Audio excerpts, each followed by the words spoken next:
যাত্রাপুর থানায় কোটি টাকার ইয়াবা ট্যাবলেট উদ্ধারে সাড়া ফেলেছে প্রশাসন। সদ্য দায়িত্বপ্রাপ্ত ওসি স্মৃতিকান্ত বর্ধনের নেতৃত্বে সক্রিয় অভিযান। আজ ভোররাতে যাত্রাপুর থানার বাসপুকুর এলাকায় পুলিশ ও শালপুকুর বিওপির বিএসএফ এর যৌথ অভিযানে উদ্ধার হয়েছে প্রায় 14,000 ইয়াবা ট্যাবলেট, যার বাজার মূল্য কোটি টাকারও বেশি বলে অনুমান।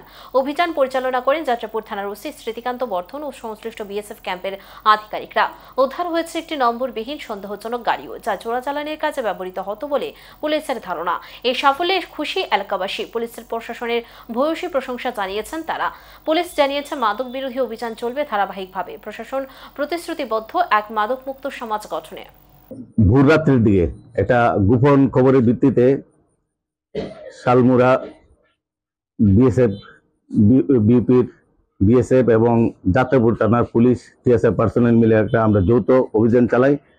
এই অভিযানের ফলস্বরূপ হিসেবে আমরা একটা সেভরুলেট, লাল রঙের সেভরুলেট গাড়ি আমরা আটকাই এবং এই গাড়িটাকে তল্লাশি করে গাড়ির ভিতর থেকে আমরা 14,000 ইয়াবা ট্যাবলেট উদ্ধার করতে পারছি এবং গাড়ি এবং ইয়াবা ট্যাবলেট আমরা সিজ করছি।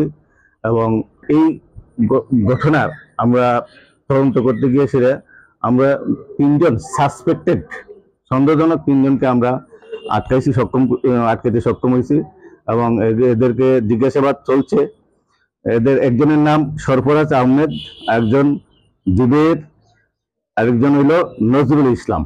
এরা 3জন তারা 3জনই বহিরাজ্যে। তাদেরকে আমরা জিজ্ঞাসাবাদ করছি, চলছে এবং ইনভেস্টিগেশন সাপেক্ষে আমরা দেখছি।